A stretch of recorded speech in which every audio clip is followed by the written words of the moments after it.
Assalamualaikum warahmatullahi wabarakatuh. Perkenalkan, nama saya Siva Siti Wulandari. Saya mahasiswi IAIN Jember Fakultas Tarbiyah dan Ilmu Keguruan Prodi Manajemen Pendidikan Islam. Saya dari kelas C3. Di sini, saya akan mempresentasikan manfaat psikologi dalam bingkai pendidikan dalam matkul perkembangan peserta didik. Yang pertama, pengertian psikologi. Psikologi adalah disiplin ilmu yang mempelajari lebih dalam mengenai mental, pikiran, dan perilaku manusia. Dua, pengertian psikologi pendidikan. Psikologi pendidikan merupakan sebuah ilmu pengetahuan yang berdasarkan riset psikologis yang menyediakan serangkaian tahap-tahap untuk membantu individu melaksanakan tugas sebagai seorang guru dalam proses mengajar belajar secara lebih efektif. Definisi ini hanya sebatas pada proses interaksi antara guru dan siswa dalam kelas. Manfaat psikologi dalam bingkai pendidikan dibagi menjadi dua, yakni bagi pendidik dan bagi peserta didik. Yang pertama, manfaat psikologi pendidikan bagi pendidik. 1. Peka terhadap perilaku dan kebutuhan manusia untuk belajar. 2. Mengembangkan diri sendiri untuk menjadi manusia pembelajar dan dapat membagi ilmunya pada orang lain secara profesional. 3. Mengetahui teknik-teknik yang tepat untuk memaksimalkan potensi belajar anak didik.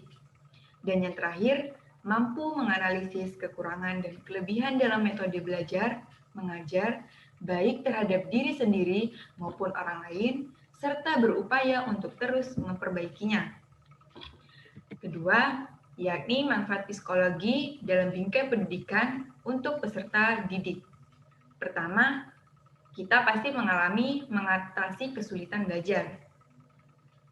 Ketika anak nantinya sekolah, maka anak-anak akan berjuang pada banyak faktor seperti menghadapi masalah mendasar dengan keterampilan pemrosesan yang dibutuhkan untuk pembelajaran efektif tentang emosional yang berpengaruh pada macam-macam teori belajar dalam psikologi atau bahkan keduanya. Ketiga, pemahaman diri. Pemahaman diri membantu untuk mengenali diri lebih baik, salah satunya dengan mengetahui apa kelebihan dan kekurangan diri sendiri. Dengan begitu, kita dapat mengenali diri serta membantu kamu untuk menjadi pribadi yang lebih baik. Selanjutnya, menghadapi tantangan emosional. Bagi anak-anak yang memperlihatkan tanda depresi, maka pendekatan konseling berbasis konsep dasar dalam psikologi pendidikan dan bukti yang fokus pada pengembangan keterampilan berpikir secara efektif bisa sangat membantu anak-anak dalam mengolah perilaku, pikiran, dan juga emosi dengan cara yang lebih produktif dan lebih sehat. Selanjutnya, meningkatkan prestasi dan motivasi belajar. Kegunaan dari psikologi pendidikannya diterapkan pada anak sejak dini berikutnya adalah agar bisa memahami prestasi akademik dan juga motivasi belajar yang dimiliki anak. Ilmu psikologi pendidikan nantinya bisa memberi penjelasan mengapa seorang anak bisa memiliki prestasi akademik yang kurang dan juga motivasi belajar yang terbilang rendah.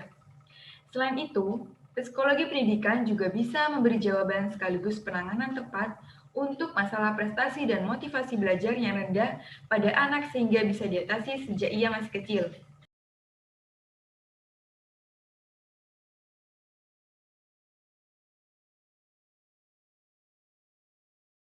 Menurut Ade itu, faktor-faktor yang mempengaruhi Ade kesulitan belajar itu seperti apa? Kalau menurut saya itu faktor yang mempengaruhi kurangnya motivasi belajar itu ada banyak. Cuman yang saya alami itu ada cuma beberapa sih. Kayak satu tuh kurangnya motivasi dalam diri. Jadi kita tuh nggak ada semangat untuk belajar. Misal eh, kita belajarnya itu rata-rata kalau misalnya pas mau ada event kayak ujian atau mungkin presentasi, ujian praktek. Jadi kita tuh masih menerapkan sistem kebut semalam. Jadi hasil yang didapatkan pun nggak maksimal gitu. Itu sih yang masih berlangsung hingga sekarang. Terus yang kedua itu uh, kurang memahami diri sendiri. Jadi itu kita kurangnya di apa, kita tuh nggak bisanya di apa, itu kita nggak paham karena kita concernnya tuh sebenarnya bukan di itu sih, di kayak di lain hal gitu. Terus yang ketiga tuh nggak dapat mengontrol emosi, jadi kita tuh kayak masih anak SMA wajar lah, kayak masih masa-masanya transisi gitu kan ke masa remaja, jadi kayak masih baper, masih galau, atau masih mungkin apa namanya, kayak suka marah gitu. Jadi kita concernnya tuh bukan ke belajar sih, lebih ke hal-hal yang lebih dalam diri kita aja, itu aja. Terima kasih. Iya. Psikologi sangat bermanfaat dalam kehidupan manusia karena dapat memberikan kesenangan dan kebahagiaan hidup manusia, dan orang yang ingin sukses dalam segalanya harus mengetahui dasar-dasar psikologi.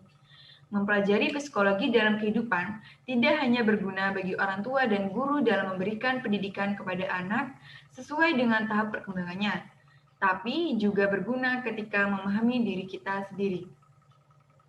Mungkin itu saja yang dapat saya sampaikan. Kurang lebihnya mohon maaf. Terima kasih, semoga bermanfaat. Wassalamualaikum warahmatullahi wabarakatuh.